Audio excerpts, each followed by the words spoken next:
말씀을 받아들이는 사람들 제목으로 말씀 나누고자 하는데요. 지금 우리 교회에 나오셨죠? 교회에 나와서 하나님께 예배를 드리고 있습니다. 우리는 하나님이 진짜 계시고 또 하나님이 나를 만드시고 이 세상을 만드셨다는 것을 믿으시죠? 예. 근데 어떤 사람들은 하나님 안 믿죠. 또 어떤 분 이런 분들도 있어요. 나는 하나님이 도저히 믿어지지를 않는다. 믿어지지를 않아서 못 나가겠다. 이런 분들도 있습니다. 어떤 분들이 이런 분도 있습니다. 나는 하나님을 그렇게 막 믿어지고 그런 건 잘 모르겠는데 가정의 평화를 위해서 교회에 나온다. 이런 분들도 있습니다. 왜 어떤 사람은 하나님을 믿고 또 어떤 사람은 왜 하나님을 도저히 못 믿겠다고 하는 걸까요? 그건 정말 상황 따라서 다른 걸지도 모르겠습니다. 이런 경우도 있거든요. 예수님을 열심히 잘 믿었어요. 교회에서 봉사도 열심히 하고. 그런데 어느 순간 예수님을 잊고 사는 경우도 꽤 있는 것 같거든요. 오늘은 요나서, 사도행전, 마태복음 통해서 하나님의 말씀을 받아들이는 사람들은 어떤 사람들인가, 어떤 특징이 있는가 이런 것들을 조금 알아보고자 합니다. 첫 번째로 요나서를 살펴봅시다. 요나 이야기는 유치부 아이들에게 해주기도 좋은 이야기 중에 하나인데요. 요나도 뒤에 보면 좀 우스꽝스러운 그런 이미지로 막 말 안 듣고 막 그렇게 그런 이미지로 되어 있는데 그래도 예언자입니다. 12예언서 중에 하나로 들어있죠. 요나는 하나님 말씀에 처음부터 순종하지 않았습니다. 하나님이 요나에게 말한 곳 가서 이 멸망을 선포하라는 곳, 그곳은 니느웨였습니다. 니느웨는 북이스라엘 멸망시킨 아수르, 아시리아의 수도였죠. 아시리아는 북이스라엘뿐만 아니라 남유다까지도 거의 전멸시킬 정도로 호전적인 그런 민족이었습니다. 그런데 하나님께서 니느웨를 그렇게 이스라엘의 원수 같은 민족이면 그냥 바로 불로 지지시면 될 것 같은데 그러지 않고 요나를 보낸 것은 기회를 주신 겁니다. 잘못되었다는 사실을 알게 해주는 것이죠. 그런데 여러분에게도 원수 같은 사람, 학교 동기나 선배, 직장의 상사 같은 사람이 있다면 그 사람이 참 잘 됐으면 좋겠다. 그렇게 막 기도하고 그런 분들 별로 없을 것 같습니다. 솔직히 그냥 망했으면 좋겠다고 생각하는 경우도 있겠죠. 아시리아는 이스라엘에게 있어서는 그런 존재입니다. 그런 나라입니다. 요나 입장에서는 하나님이 그냥 불로 심판해 버렸으면 좋겠다라고 생각할 법하죠. 그리고 아시리아도 신을 믿었습니다. 하나님 말고. 요즘에는 뭐 종교가 없는 경우가 다반사인데 과거에는 생활, 이 삶이나 이 국가의 운영이라는 것 자체가 종교를 중심으로 돌아갔습니다. 각 나라에서 믿는 신, 그 종교는 그 국가를 대표했습니다. 아시리아에서는 당시에 수메르 지역의 여러 신들 믿었는데 그 중에 최고 신은 아슈르라는 신으로 전쟁에서 승리하게 하는 또 왕에게 왕권을 부여하는 그런 신이었습니다. 왕의 권력은 이런 국가가 믿는 종교로부터 그 신으로부터 부여받는 것으로 이해됐습니다. 그래서 지난번에 그 예수님을 가리키는 그 명칭에 대해서 알려드린 적이 있는데 하나님의 아들이란 말이 로마에서는 로마 황제를 이야기하는 거라고 말씀드렸죠. 그런데 아시리아 입장에서 작은 나라의 신, 이스라엘은 작은 나라죠. 북이스라엘은 멸망시켰고 작은 나라의 신을 두려워할 필요가 있을까요? 아시리아 우리나라가 이렇게 강력하고 우리가 믿는 신이 우리를 이렇게 승리하게 해주는데 근데 정말 그런 일이 일어났습니다. 요나가 니느웨 섬 구석구석을 다 돌아다니면서 회개해라. 하나님께서 노하셨다. 혹시 회개하면 구원해 주실지도 모른다. 그렇게 얘기하지도 않았어요. 40일이 지나면 니느웨 성이 무너질 것이다. 그렇게 얘기했죠. 구석구석 돌아다니기에 하루 동안 니느웨 성을 다 돌아다닐 수가 없을 정도로 니느웨 성은 엄청나게 큰 성이었습니다. 그런데 니느웨 사람이 하나님을 믿었습니다. 굵은 베옷을 입고 제 위에 앉아 금식하며 하나님께 부르짖었죠. 이스라엘에서도 이런 엄청난 슬픔과 그런 걸 나타낼 때 베옷을 입고 채를 뒤집어 쓰는 그러한 행동을 하는데 비슷한 지방이라서 그런 것 같아요. 니느웨도 그렇게 했습니다. 과거의 잘못된 행동을 이제는 다시 하지 않겠다. 하나님 말씀대로 살겠다고. 짐승부터 사람들부터 짐승까지 모두가 다 그렇게 하라 왕이 명령을 내렸어요. 하나님은 결국 니느웨에 재앙을 내리지 않았죠. 요나서를 쓴 사람이 이거 읽을 우리들에게 사람들에게 말하고자 하는 것은 니느웨는 이렇게 회개했는데 이스라엘은 그렇지 않았다는 겁니다. 하나님께서 이스라엘에 수많은 예언자들을 보냈어요. 이런저런 잘못을 했으니까 돌아와라. 율법을 제대로 지켜라. 이렇게 얘기했는데 니느웨처럼 그렇게 즉각적으로 하나님의 말씀을 듣고서 회개를 바로 한 경우는 별로 없습니다. 니느웨는 하나님 모르는 사람들입니다. 이방인이고 유대인들이 볼 때는 부정한 사람들이에요. 그런데 그들이 오히려 하나님을 믿습니다. 이스라엘은 하나님 믿을 때도 있었지만 꽤나 오랜 시간 동안 다른 강대국들의 우상을 같이 믿었습니다. 그런데 이런 큰 이방 나라의 니느웨는 어떻게 하나님을 믿게 된 걸까요? 요나가 막 열심히 한 것도 아니었는데 뺀질대고 그냥 하루 40일 뒤면 무너진다 그 얘기만 했는데 어떻게 하나님을 믿게 되었을까요? 자, 이 궁금증을 잠깐 놔두고 두 번째 사도행전 말씀으로 넘어가 봅시다. 오늘 본 사도행전 본문은 이 바울 사도의 이야기입니다. 사도행전 16장 보게 되면 바울은 애초에 계획이 있었어요. 아시아로 가서 말씀 전하려고 했습니다. 여기서 아시아는 우리 아시아 아니고 터키 얘기하는 겁니다. 예수님의 영, 성령님께서 바울에게 아시아에서 말씀 전하시는 것을 막으시고 비두니아로 가려고 했는데 그것도 막으셨습니다. 드로아에서 바울은 환상을 보게 됩니다. 마케도니아 사람이 환상 중에 우리를 도와달라는 그런 소리를 듣게 되죠. 바울은 그래서 마케도니아로 건너갔고 마케도니아의 중심 도시인 빌립보로 갔습니다. 안식일에 바울은 유대인의 기도처, 기도하는 그 공간이 어디 있는가 싶어서 거기 갔습니다. 보통 이 기독교 초기에는 이렇게 유대 그 회당에 가서 복음을 전하는 일이 많았기 때문에 비슷한 시기였죠. 그래서 복음을 전했습니다. 그런데 그때 두아디라 출신의 하나님을 공경하는 루디아라는 여자의 마음을 하나님께서 여셨습니다. 루디아는 바울의 말을 귀담아서 들었죠. 루디아는 결국 가족들과 함께 세례를 받습니다. 그리고 바울 사도에게 우리 집에 오셔서 묵으시라고 간청합니다. 지난주에 우리 유대인 출신 기독교인들이 이방인의 집에 복음 전한 베드로를 비판하는 얘기했죠. 이방인은 하나님을 모르고 율법도 지키지 않는 부정한 자인데 그런 자와 접촉한 것은 율법을 어긴 것이다 이렇게 비판했습니다. 그런데 실은 신약 시대 당시에는 이방 사람들 중에서도 하나님을 믿는 부류의 그런 사람들이 있었어요. 예수님은 몰랐지만 유대교의 그 하나님을 믿는 사람들이 있었습니다. 루디아도 같은 경우였습니다. 하나님을 공경하는 사람이었죠. 어떻게 보면 오늘 바울이 루디아를 만나게 된 것은 운명과도 같은 일일지 모릅니다. 바울은 애초에 빌립보로 가야겠다라고 마음 먹지 않았기 때문이죠. 바울을 빌립보로 인도하신 분은 누구시죠? 하나님이시죠. 루디아가 마음을 열고서 예수님의 복음을 듣게 된 것도 하나님이 하신 일입니다.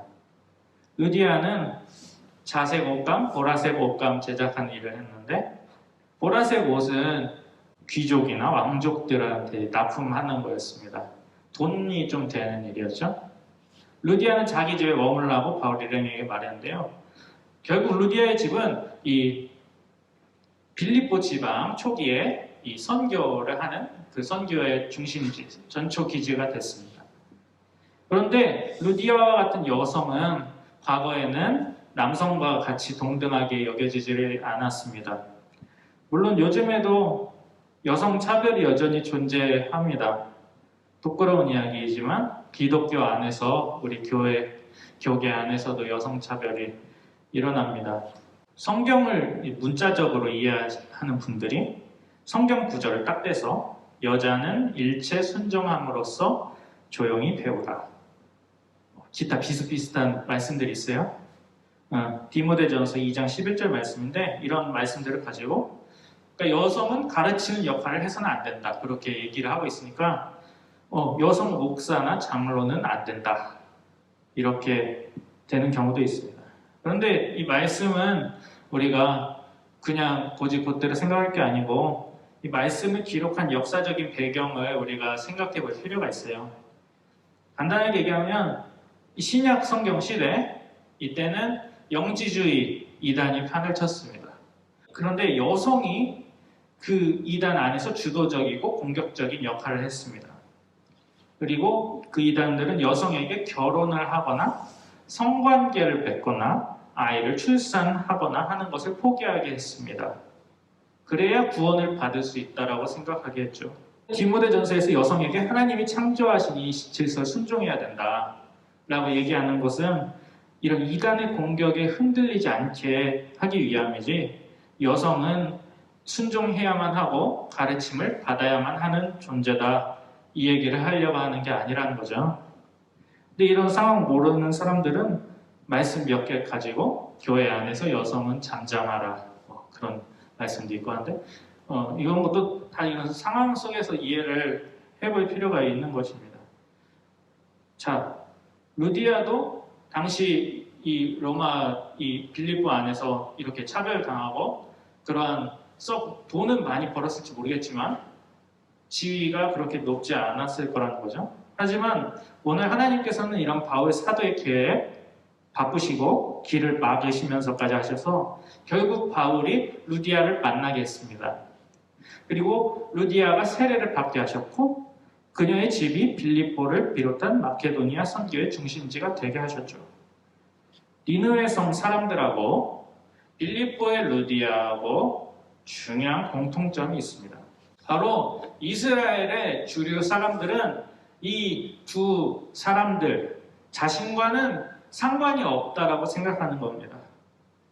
니느웨 사람들은 불바다가 되어서 죽어야 마땅한 사람들이고 루디아는 여성이었죠. 사람 숫자를 셀 때 여성은 숫자에 넣지 않았습니다. 오병이어 얘기 보면 그 5,000명 중에 5,000명은 성인 남성만 들어있는 숫자거든요. 하지만 하나님께서는 하나님의 사람들을 붙잡으셔서 그 선교의 현장에 다 데려 놓으셨습니다. 요나는 딴 데로 가려고 하니까 그 물고기 그 바다를 이렇게 해가지고 물고기 뱃속으로 해서 물고기가 셔틀을 해서 했죠. 아무튼 바울도 막 막으시고 환상을 보여주시면서 막으시고 그리고 이 두 사람들 다 하나님 보기에 옳은 일을 했습니다. 니느웨 사람들도 그렇고 루디아도 그렇고 마찬가지죠. 니느웨 성 사람들은 자신의 죄를 회개했습니다. 유대인들은 오히려 하나님의 선지자들을 그렇게 바른 얘기를 하면 멸망할 거라고 하면 얘는 잘못된 얘기를 하는 거라고 잡으라고 해가지고 감옥에 넣거나 죽이기까지 했는데 이방 사람들은 하나님께 회개를 했죠. 루디아는 유대인도 아니었고 외국 여자였지만 하나님의 사도 이 바울을 극진하게 모시고 자신의 집을 내주었단 말입니다. 자, 그런데 왜 하나님께서는 이런 유대인의 원수 또 외국 여성의 마음을 여신 이런 사건들을 성경에 기록하게 하셨을까요? 그것은 이 하나님의 구원이 단순히 작은 나라인 이 이스라엘 거룩한 몇몇 사람들에게만 의미 있다는 게 아님을 이야기하고자 하는 것입니다. 오늘 복음서 본문으로 넘어가면 복음서 본문은 마태복음 제일 마지막 부분입니다. 예수님께서는 하나님의 아들로 이 땅에 오셨습니다.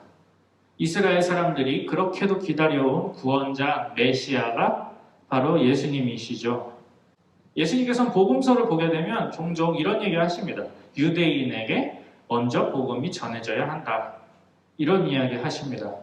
스가랴 같은 예언서 보게 되면 수많은 민족과 강대국이 나 만군의 주에게 기도하여 주의 은혜를 구하려고 예루살렘으로 올 것이다. 이렇게 기록하고 있습니다. 그런데 문제는 이겁니다. 유대인들이 예수님을 받아들였나요? 왕으로 모셨나요? 메시아 하면서? 아니죠. 예수님을 십자가에 매달아 죽였습니다. 왕은커녕 범죄, 정치범이나 혹은 신성 모독자로 만들어서 불명예스럽게 예수님을 죽였죠. 하지만 예수님께서는 부활하셨고 오늘 이 복음서에 말씀을 해주십니다. 예수님께서는 19절에 모든 민족을 제자로 삼으라고 말씀하십니다. 이제는 복음이 더 이상 유대인 안에게만 머물러 있어서는 안 된다. 온 세계에 예수님의 말씀이 흘러가야 되고 이전의 모습을 버리고 예수님처럼 살아가게끔 그렇게 해야 된다. 제자 삼아야 한다. 말씀하셨습니다. 루디아의 이야기도 그렇고 니느웨 성의 이야기도 그렇고 하나님의 말씀을 듣는 것은 어떤 제약이나 조건 있는 것이 아님을 우리는 알 수 있었습니다. 내가 어떤 사람이든지 간에 말씀을 받아들일 수 있는 것입니다. 내가 키가 작고 혹은 특이한 병에 걸렸다고 해도 내가 장애가 있더라도 내가 여성이든 남성이든 내 피부색이 다르든 내가 심지어는 다른 종교를 현재 믿고 있다고 할지라도 그것은 하나님의 말씀을 받아들이는데 아무 문제가 없는 것입니다.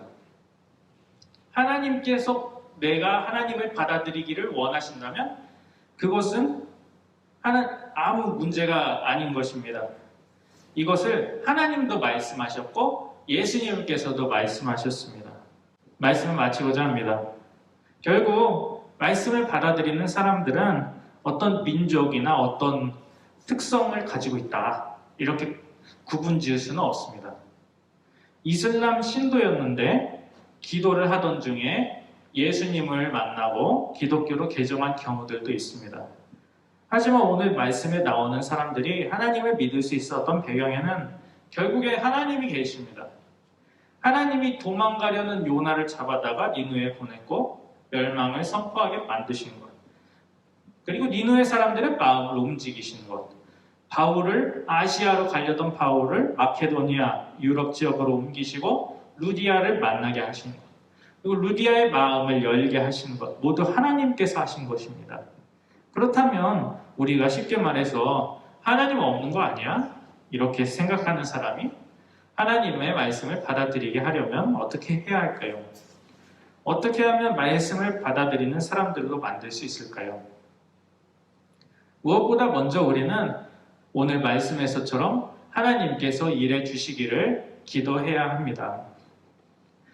루디아의 마음을 여신 하나님께서 내가 그렇게 하나님을 받아들이기 원하는 쉽게 말해서 예수님 믿었으면 좋겠다고 생각하는 사람의 마음을 열어주시기를 기도해야 됩니다. 이러한 기도는 예수님의 마음과 합한 기도입니다. 하나님이 기뻐하시는 기도입니다. 우리가 그 사람이 막 하나님이 없다는 것, 그 생각을 고쳐주려고 뭔가 막 증거를 가지고 오고 막 하나님이 존재하는 이유를 이해하고 막 하는 것은 어쩌면 큰 의미가 없을지도 모릅니다. 유대인들은 살아있는 예수님을 봤습니다. 예수님이 하나님의 이름으로 죽은 사람을 살려내는 것까지 봤습니다. 그런데 예수님을 십자가에 매달아 죽였습니다. 우리가 어떤 사람이 이렇게 하나님을 믿게 하고 싶다면 결국에는 그 사람을 우리가 사랑해야 됩니다. 그 사람이 지금 뭔가 잘못되어 있다. 이 사람은 문제가 있다. 라고 판단할 것이 아니라 그 있는 그대로를 사랑해주고 우리가 하나님께서 그분이 하나님을 만나게 경험하게 하게 해달라고 기도하면 하나님께서는 분명 말씀을 받아들이는 사람이 되도록 그 사람의 마음을 열어주실 것입니다. 그리고 내 자신도 마찬가지입니다. 다른 사람 얘기하기 전에 내 자신도 마찬가지입니다. 내 자신도 내가 뭔가 믿음이 부족하고 아직 의심이 있는 부분들이 충분히 있을 수 있죠. 그런 부분에 대해서 내가 뭔가 문제가 있다거나 그렇게 생각하는 것보다도 내 자신을 사랑하고 하나님께서 이런 나를 만나주시기를 기도하면 하나님께서는 분명 하나님 자신을 경험할 수 있도록 바울과 요나에게 하셨던 것처럼 우리를 인도해 주시리라 믿습니다. 기도하겠습니다. 하나님 아버지, 오늘 하나님을 받아들이는 사람들이라는 제목으로 말씀 나누었습니다. 요나와 바울이 복음을 전한 사람들은 당시에 하나님을 제대로 믿지 않고 또 외국 사람이었고 이스라엘의 원수기도 했습니다. 하지만 하나님께서는 요나와 바울을 움직이셨고 니느웨와 또 루디아의 마음을 열어주셔서 하나님을 알게 하셨고 믿게 하셨습니다. 주님, 우리도 이렇게 마음속에 하나님을 믿었으면 좋겠다라고 생각하는 그런 사람이 있을지 모릅니다. 주님께서 그들의 마음을 만져주시고 하나님을 알게 하시고 믿게 하여 주옵소서.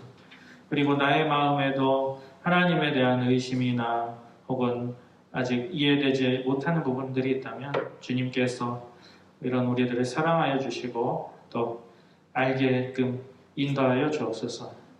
감사드리며 예수님의 이름으로 기도합니다. 아멘.